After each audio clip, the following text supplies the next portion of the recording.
araw mga binibini at ginoo. Ang inyong matutunghayan ngayong araw ay huling bahagi ng kwento ng paghihimagsi, pagnanasa para sa katarungan at ang matinding pagnanais ng pagbabago. Sama-sama natin ituloy ang pagsaksi sa mga kwento ng sakripisyo, kabiguan at patuloy na laban para sa kalayaan.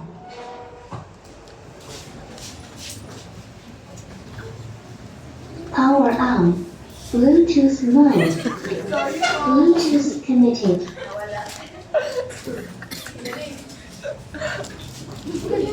Sa inyo mo tayo pag-usapot sa China. Ba na ata?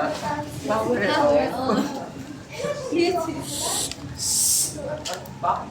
Sino ba ang Isang ulilang nagpaalipin upang makapag-aral ng medisina.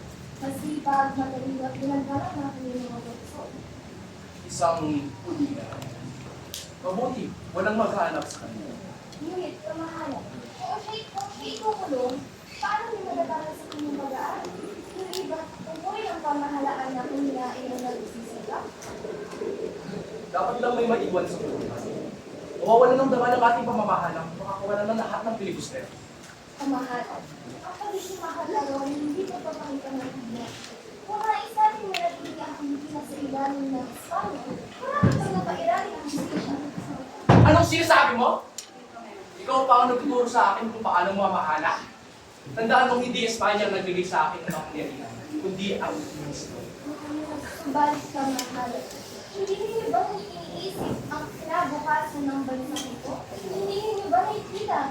Dahil sa inyong pamamalakad, lalo nang itinatakbilan ng Pilipinas. At ano ngayon? Ako'y isang masilila.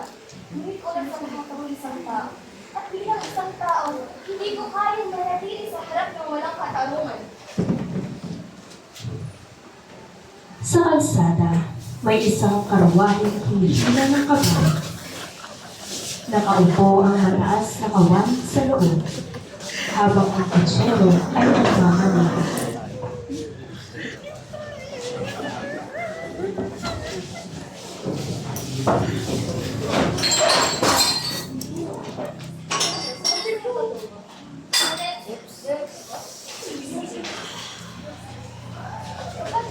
Kapag nakakita ng inyong bayan ng kalayaan, tandaan mo na ilang Kastila rin sa Espanya ang handang paglaban ng katarungan.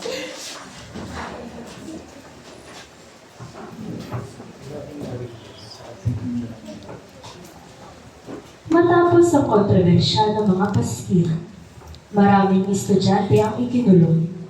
Ngunit ang ilan, tulad ni Makaraig, ay agad pinalaya dahil sa kanilang kayamanan.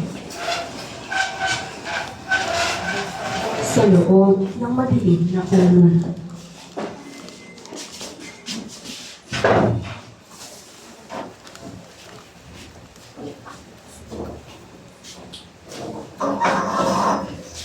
Basilio! Isagay! Nakalaya na ako! Dahil mayaman ka! Hanapin niyo si Simon! May kapangyarihan siyang tumulong!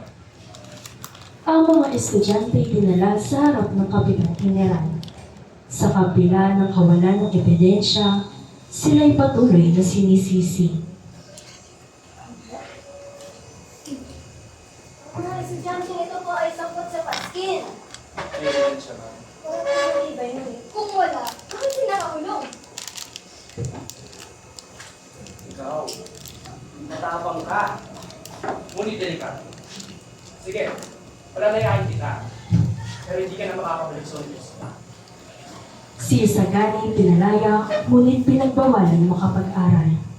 Si Basilio naman ay nanatiling nakakulong, walang kasalanan.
Ano? Ang hustisya ba'y para lamang sa may kaya? Isang kataksilan ng lahat. Akala ko'y nasa aking kamay na ang katarungan. Ngunit ano ang aking napala? Wala, kundi pagdurusa at pagkabigo. Ginoo! Sa inyong kamay ay puro kapangyarihan. Ngunit, anong mangyayari sa atin kung puro kadiliman ang landas sa ating tatahakin? Basilio, hindi mo na unawaan. Ang mundong ito'y walang lugar para sa mainhin. Ang katarungan ay hindi isang regalo. Ito'y kinukuha, hindi hinihintay. Tila isang dagok sa kanyang puso ang sagot ni Simon. Ngunit si Basilio ay hindi natila. Alam niyang may katotohanan sa mga sinabi ng matanda, ngunit hindi niya maitatanging may mali sa kanyang pamamaraan. Ngunit Ginoo, ang mga inosente, ang mga taong wala namang kinalaman sa inyong paghiganti, karapat-dapat din ba silang magdusa? Inosente? Wala lang inosente, Basilio! Ang lahat ay bahagi ng sistemang bulok! Tama na! Ang pagsabog ng aking mga plano ang siyang magiging huling argumento, ang siyang magiging huling dahilan. Huling dahilan? Kung ganito ang huling dahilan, wala bang mas marangal at mga tao? Marangal? Wala lang marangal, Basilio! Sa tigbaan ng katarungan, ang kadiliman ng ating sandata. Kung kinakailangan na magdusa ang ilan upang lumaya at magising ang bayan, hayaan na! Kung gano'n, Ang Ginoo, katahimikan ay bumalon sa kanilang dalawa. kung Sa isang gano'n, saglit, tila nag-alinlangan si Simon.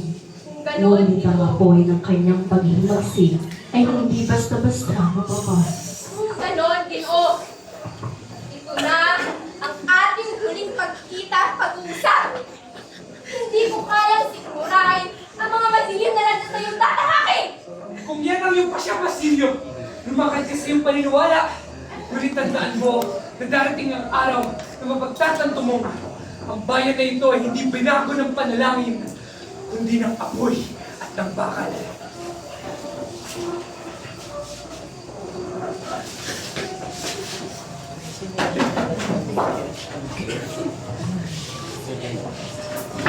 Madilim ang lansangan. Tahimik na naglalakad si Basilio, bitbit ang revolver.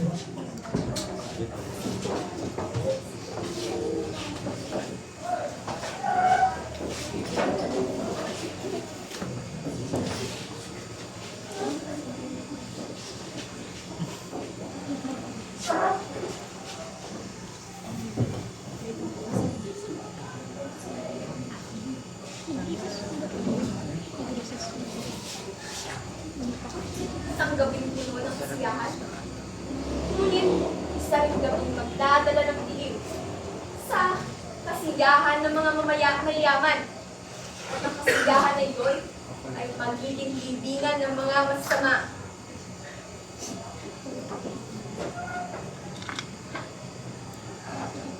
Si Paulito at si Juanito, kaya pa rin hindi nagpapakita si Isagani dahil wasak ang kanyang puso. Paulita, ililimot mo si Isagani para sa isang walang kwentang lalaki.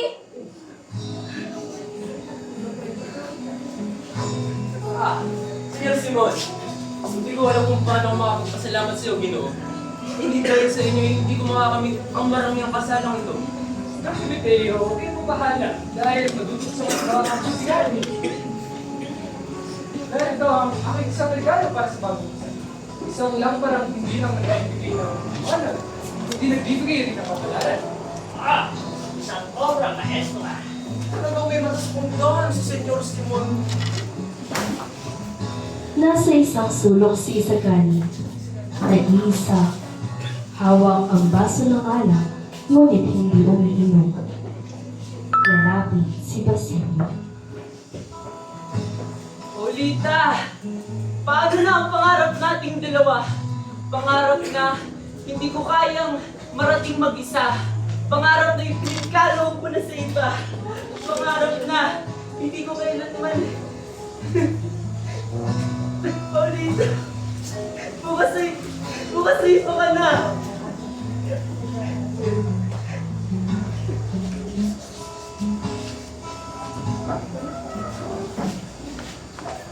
Lumagsa ang mga panauhin para sa kasal ni Paulita at Juanito. Sila ay nagkaroon ng kasiyahan bilang pagdiriwang ng pagmamakalan ng dalawang magkasintahan. Nakikita ako sila, General! Napakaraming mamamatay sa pagsabog na magkagalit maya-maya lang. Isang kaawa-awang kahihit na ang nangyayari sa napakaraming tauhan na ito.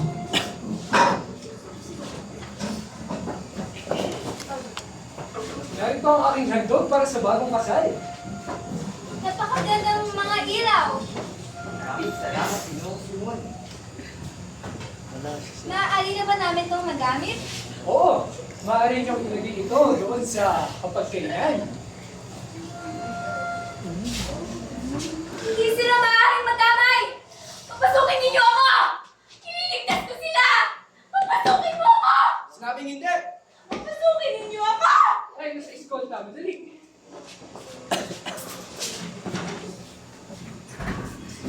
Marahil iniligtas sa Simon ang kanyang sarili.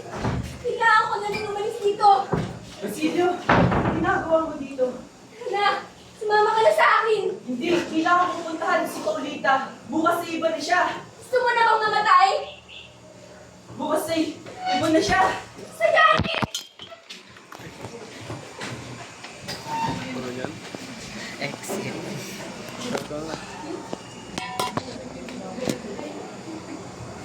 At iniwan ni Basilio ang kaibigan upang iligtas ang sarili.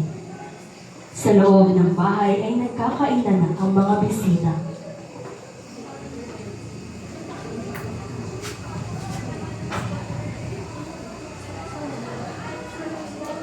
Power on. Bluetooth mode. Bluetooth connected.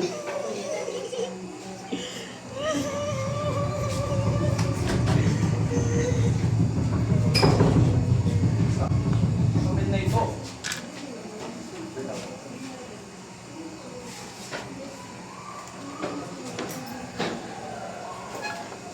Ano ito? Isang papel. Money, isang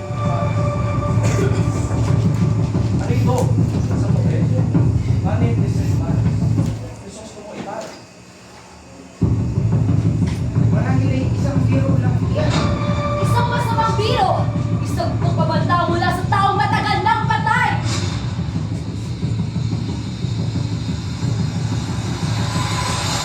Si Ibarra! Sulat kami niya ito! Tuloy ang kasiyahan. At dapat mga pa, walang pinita ang ganyang dito. Kaya, dahil niya tayo patayin na lahat. Pati, isang lamang. Huwag niyo lang! Kinuha niyo lang pala! Kulit niyo yan! Sulok mo magnanakaw na may tulog ang pagkaroon sa iyo. Ilang saglit pa ay isang nakapilin pa ng pagsakit ang marito.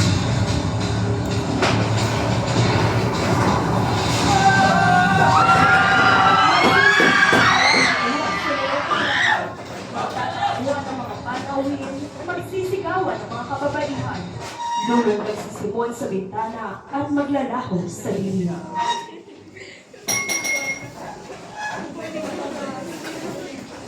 Sa isang madilim na eskinita, hingal na hingal si Simon. Nangangalit ang kanyang kamao.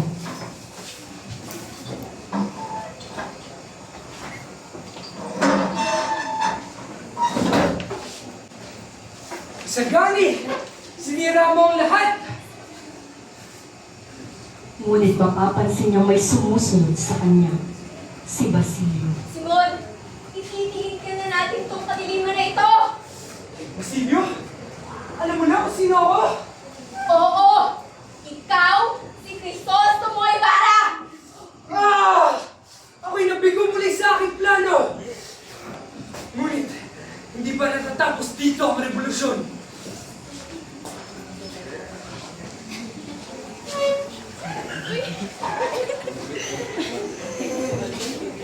Naisip Iniisip ni Bensay na dapat siyang maglabas ng isang obra maestra upang lumagay na bayanin ang Kapitan General sa pahayagang kanyang sinusulatan.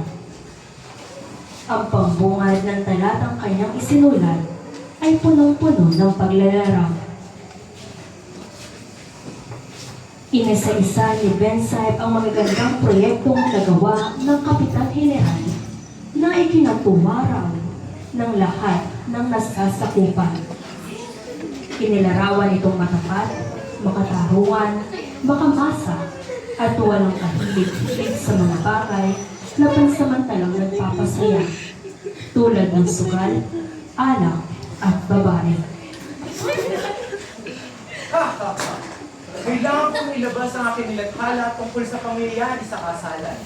Ang pagkabayani ng Kapitan General, gayon din ang pagkabayani ni Padre Irene dahil hinabol niya ang pagnanakaw ng laban. Matapos mapakinis ang artikulo, ay pinaaprobahan niya ito sa sensor at kaagad ibinigay sa editor ng pahayagang sinusulatan. Hindi pinayagan ng Kapitan General na ipalabas ang sinusulatan. Sa daw itong napakalaking kahiyaan. Dumating ang isang mas higit na malaking balita kung saan isang kumbento raw sa baybayin ng Ilog Pasig ay sinalakay ng mga tulisan. Ino, may mga balita ako. Narinig ko na sugatan ng isang kura at 2 utusan. Balita ko pa na nagkasira-sira ang isang silya dahil ayun ang ginamit ng pari para maprotektahan ang kanyang sarili. Mga revolver at itak daw ang ginamit ng mga tulisan at may kumulang na 50 tulisan ng mga dumating. Nang malaman niyon, agad tinungo ni Bensay ang sinasabing bahay bakasyonan at doon lamang niya napag-alaman ang mga eksaktong detalye na magagamit niya sa isang balitang mapanghahawakan. Napag-alaman niya si Padre Camora pala ang nasugatan na ayon sa probinsyal na komunidad ay pinarusahan sa kanyang ginawa sa tiyan. Hindi siya nasugatan sa mga nagsisilusob na 50 tulisan? Anong 50 tulisan? Nasugatan si Padre Camora dahil nadulas sa batuan at hindi dahil sa mga tulisan. Balita ko ay nasugatan siya mula sa mga nagsisilusob na tulisan at libo-libong mga salapi ang ninakaw nila. Anong 50 tulisan? 3 tulisan lamang ang umakyat sa bahay pahingaan. At anong libo-libo? 50 isa lamang ang kanilang ninakaw mula sa silid ng aming pinagyaman. Ano ang kita ninyo? 50 pesos lamang ang kanilang ninakaw. Nagsisinungaling kayo! Aba, ang mamamahir pa lang ito. Nais mo palang ipagkalat ang mga balitang nangyari dito. Kinanghapunan, ipinahayag ng mga nahuling tulisan na sinabihan daw sila ni Madam Laura na sumama sila sa pulutong ng mga magnanakaw na tulisan sa Santa Mesa, sa mga pag-aalsa sa simbahan at sa malaking bahay ng mayayaman. Pamumunuan daw sila ng isang Kastilang matalik na kaibigan ng Kapitan General. Tiniyak nilang lalahok din daw sa pagsalakay ang mga gwardiya sibil na may bendisyon ng mga pinunong militar na nasa kanilang likuran.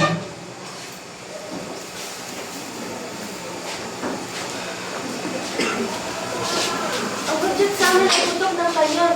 Ngunit wala naman kami narinig na putok. Inakala namin na nautangan lang kami ng kasinang kinausap sa amin. Kami ay nagbalik sa bundok. Nais namin magiganti sa panlalakong ginawa nila sa amin. Sa pakikipaghimaksikan, wala namang saysay!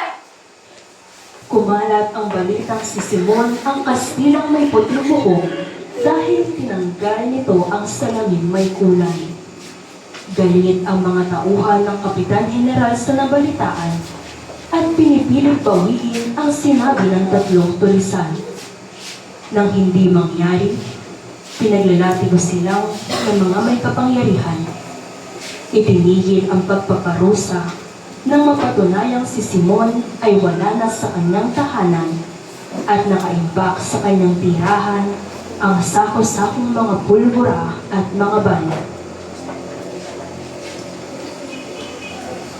Kinahaponan, nagsadya si Ben Sipes sa tahanan ni Don Custodio. Nadatnan niya itong pawisang gumagawa ng panukala laban sa mga mang-aalahas na Amerikano.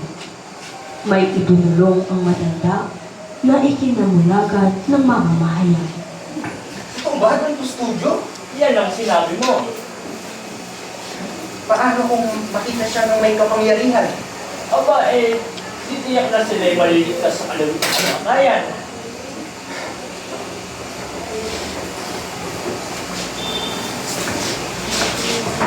Bagamat may mga impormasyong binago o dinagdag, ang kwento sa pagnanakaw ng lampara ay kumalat sa buong komunidad. Ito ay usap-usapan sa maraming tahanan. Ito rin ang pinagtatalunan sa malapalasyong tahanan ng pamilya Orenda na tinitingala sa yaman.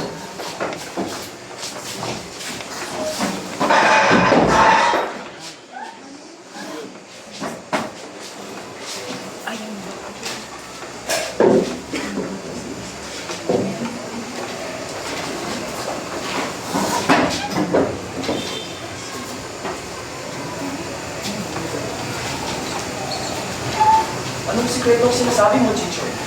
Maraming kahon ng pulbura ang namataan sa bahay na akong pinuntahan, Kapitan. Sino naman ang mapangahas na sinasabi naglagay ng mga pulburahan, Choy?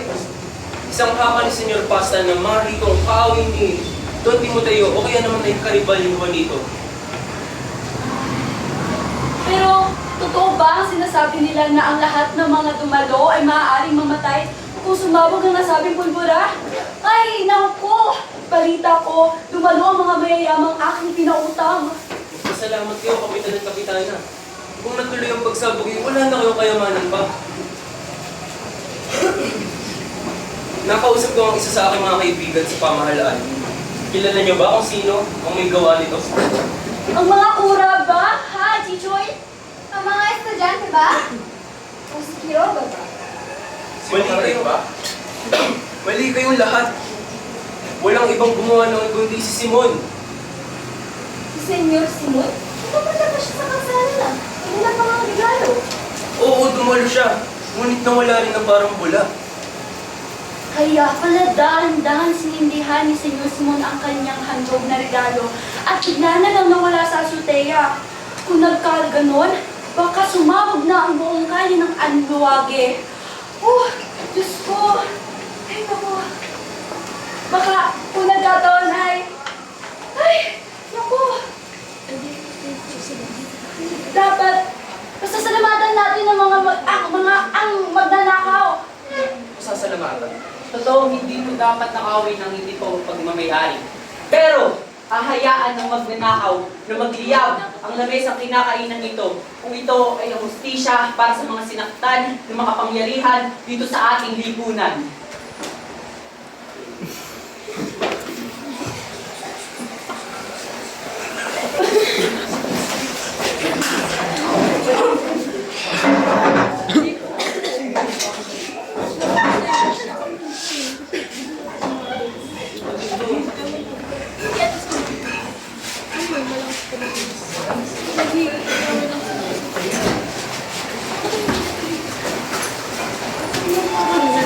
Si Cabezang Tales ay isa sa mga kinikinabotang tulisan sa Luzon noon at tinatawag na Matandawin. Sinulog niya ang isang kabyawan sa Batangas. Nanira ng mga pananib. Pinatay ang isang hukong tagapangayama sa Pilan. Nilooban ang isang bayan sa Cavite at sinugsang ang mga sandata sa tribunal. Mula sa Dayagas hanggang sa Pangasinan at maging sa timog ng Albar at sa hilagang Cagayan at nagipagto ang kanyang pangalan sa Bandarampong. May 6 o 7 pagsasaka ang inakit ng mga sibil matapos ang isang pagsalakay ni Cabezang Tales sa isang kabatukan. Ang mga bihag ay nakatikim ng kalugtan ng mga gwardiya sibil. Ito ang awis na sumisigit sa mata na hindi mapakit dahil sa pagkakagapos. At mga panlalay mula kay Mautang iba pang gwardiya sibil. Ngunit may isang sibil na hindi nakatiis sa mga maling gawa.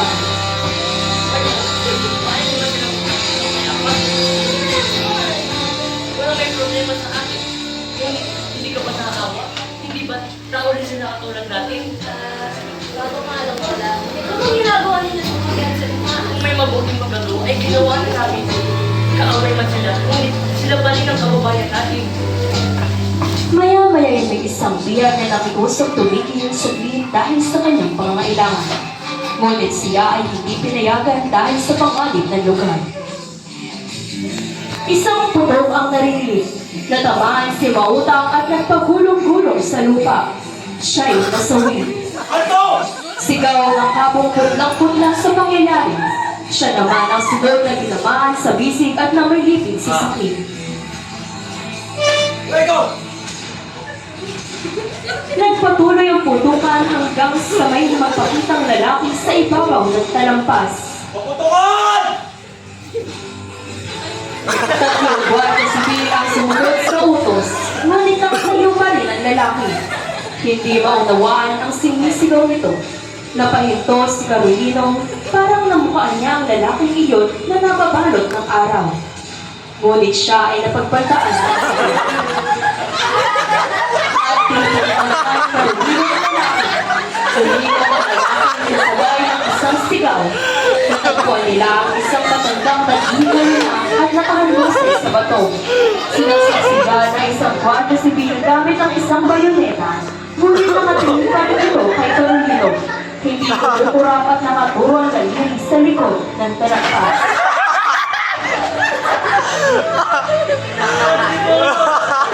Matawanin niyo po ako! Ang pinakabatang naging si Carolino ay si Tana. Ang matanda namang bumagsak sa tuktok ng kabundukan ay si Tandang Selo. Si Carolino ang nakapatay sa kanyang lolo Selo. Si Berno ay nawalan ng lakas at ilig. Sa kapaitang naranasan sa buhay at kamatayan, ay dilat na pumanaw ang isang dakilang mandirigmang nagtanggol sa sambayanan.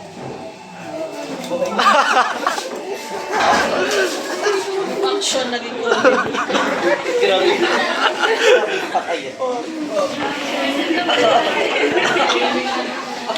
Sumpah eh. Ma'am, naiyak ako sa tawa, ma'am. Dumating si Simon ng duguan, napasan ang kanyang maleta at patang-patang. Tinanggap ito ng mabait na pari nang walang tanong-tanong. Dahil sa hindi pa nito nababalitaan ang nangyari sa Maynila.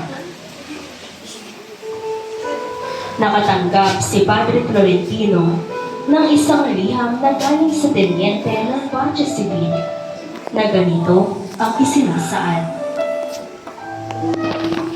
Pinamahal mo ba yun? Tatanggap mo pa lamang na isang telegramang buwan general nagsasabing, Espanyol Escondido, Casa Padre Florentino, Buhera de Mentira, Vivo Muerto. Maginong inikipahayag ng kasulatan. Kaya pagsabihan ninyo ang inyong kaibigan upang huwag ko siya mahuli at parehan ko mamayang ikawalo ng gabi. Sumasa ilo, Perez. Tiyak na tiyak ni Padre Florentino na si Simon ang kastirang hinahanap. Lalo pang tumibay ang hinala niya nang siya ay makatanggap ng telegrama at mahigpit na dumutol si Simon na magpagamot sa doktor ng unang lalawigan. Bakit kayo ayaw magtago si Simon? Di ba, Lina? Mas mainam kung hindi ko na ito iisipin pa. Nilimot na ng Padre ang lahat. Ang tangi niyang inaalala ngayon ay ang kaligtasan nito at ang tungkulin niya bilang may-ari ng bahay. Ipinatawag ni Simon si Padre Florentino. Hirapan mo pa kayo, Ginoong Simon. Iyan po. Ngunit ng sandali na lamang, matatapos na ang aking paghihirap. Senyor! Bakit ka uminom ng lasol? Simon! Magkahan ko ang nalunas. Maghintay ka! Huwag na kayong magsira ng oras, Padre. Para na ito. Mawawala na ang lahat sa loob ng ilang saglit. Ilang saglit na lamang ay maaari ng Tumalabang lason sa aking katawan. Diyos ko! Simon! Huwag kayong matakot. Malalim na ang gabi. Nais ko sana magkanda ng isang higing sa inyo. Ngunit bagay na, maaari niyo po bang sabihin sa akin kung totoong may Diyos? Kahit saan tayo nagtungo, nariyan ang Diyos. Kung gano'n, bakit hindi niya ako tinulungan? Sapagkat mali ang iyong pamamaraan, Simon. Pagmamahal lang ang nakagawa ng dakila. Bakit? Bakit ako ang inaapi at pinatagi sa isang bayan o isang kalayaan? At mas inililigtas pa mas makasalanan kaysa sa akin? Sapagkat ang pamamaraan mo hindi niya pinapayang tinulutan. At kung nalalaya ang bayan, ay hindi sa masamang kaparaanan. Pinatanggap ko ang iyong paliwanag, Padre. Ngunit, sapat na ba ito upang ipagkait sa bayan ng kalayaan? Hindi, Simon. Ngunit, ang mga dapat ay kailangan magtiis upang ang kanilang adlain ay malaman at kumalat. Mayroon ding hatol ang Diyos at pag-uusig sa mga mananaig. Anong nararamdaman kong gawin? Magtiis at gumawa. Matiis! Gumawa! Madaling sabihin kapag gumagawa ay ginagamit palaan. Ngunit paano naman ang mga nakita kong maralita? Mga kapagabag at mga kaawa-awa. Mga pinaslang upang itago ang kasalanan ng iba. Mga amang itinago sa kanilang pamilya at sa kanilang mga anak. Magtiis! Gumawa! Anong klaseng Diyos yan? Isang Diyos sa mga tanungan, Ginoong Simon! Isang Diyos nagpaparusa sa ating kawalan ng pananalig! Nagpaparusa sa ating masasamang hilig! At di gaanong pagpapahalaga sa kabutihan! Kung ganoon, maraming salamat, Padre. Ngayon ay payapa na ang aking kaluluwa. Naramdaman ni Padre Florentino na pinigilan ni Simon ang kanyang kamay at pinisil. Hinintay niya itong magsalita, ngunit nakaramdam lamang siya ng lalong mahigpit na pagkakapisil. Nakarinig ng puntong hininga at pagkatapos ay naghari ang ganap sa katahimikan. Basta? Hindi pa tapos.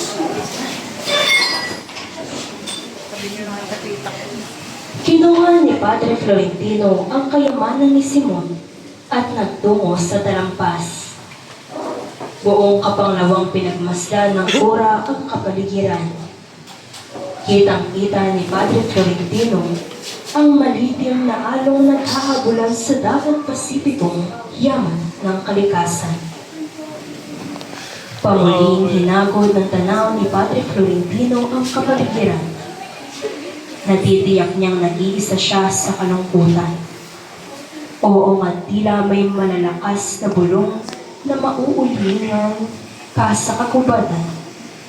Subalit ang mga ito'y mga bulong lang ng kabundukang nakikisaliw sa nagluluksang himig ng kapanglawan. Ilang sandali pa at di na maaninaw ng kura ang dalampasigan. Sa pakiwari niya ay lumawak na ng lumawak ang karagatan at pati ang mga bakas ni Crisostomo Ibarra at ni Maria Clara ay tinangay na rin ng mga along walong pakundangan. Malilim ka nawa sa kailaliman ng karagatan. Ngunit, kung kakailanganin ka ng tao para sa isang marangal na hangarin, ay ipahintulog ng Diyos na matuklasan ka sa sinapupunan ng alon. Sa pagsamantala, diyan ka muna! Hindi makakapapastot ng katwiran, hindi mag-uudyok ng kasakiman.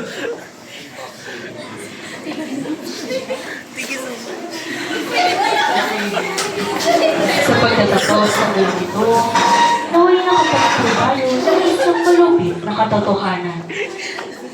Isang malupit na pagdamitan sa kalagayan ng lipunan. At sana ay naging malinaw na ang katarungan at kalayaan ay hindi maaaring makapitan sa pamamagitan ng lakas o pag-iiganti lamang, kundi sa pamamagitan ng tunay na pag-ibig sa bayan at pagmamahal sa kapwa. Ang pagtitiis, pagkakaroon ng malasakit, at pagtulong sa isa't isa ang magbibigay sa atin ng lakas upang matamo ang inaasam na kapayapaan at katarungan.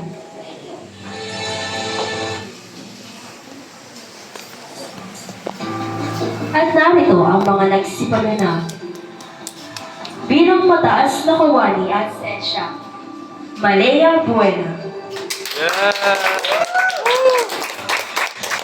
Bilang Kapitan General at Kapitan Torigoy, Matthew Vargas.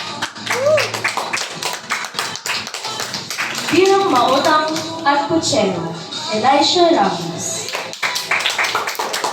Bilang Simon, Enzo Cabarubias. Bilang Basilio, Angelique Espino. Bilang Mateo, Chichoy at Tandang Seno, Timothy Hamora.